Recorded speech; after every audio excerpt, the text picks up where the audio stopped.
મિત્રો આજે આપણે કે ભજીયા હાઉસ જે સ્થિત દાલોદ વિઠલાપુર હાઈવે બાજુ નાસ્તા માટે ઉત્તમ સ્થળ એવું કે ભજીયા હાઉસ ત્યાં આપણે ભજીયા ખાશું, નાસ્તો કરશું.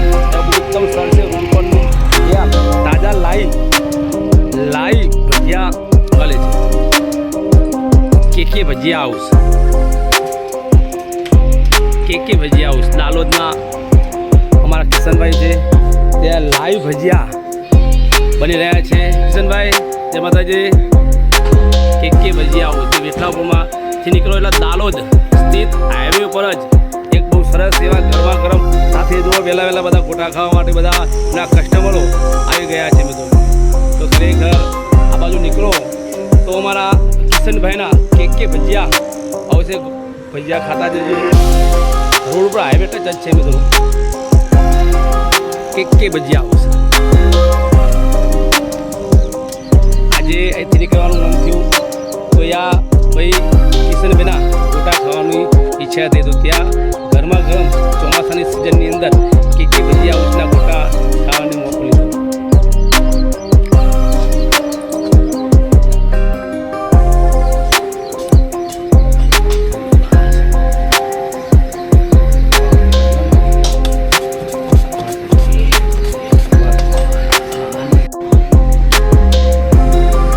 ગરમા ગરમ ગોટા બની રહ્યા છે. કિશનભાઈ જે ભાઈ દાલોદના વતની છે, મારા ખાસ એવા મિત્ર છે. ભાઈ ત્યાં ગોટા ખાઓ.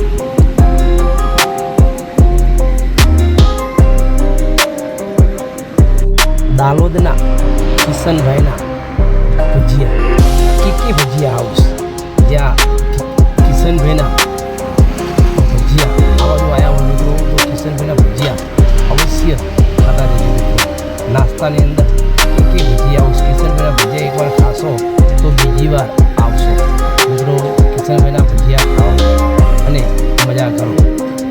જય માતાજી. કિશનભાઈ જય માતાજી. ખરેખર કિશનભાઈના ભજીયા એટલા એરિયામાં પ્રખ્યાત છે. મિત્રો કિશનભાઈના ભજીયા ખાજો. જય માતા.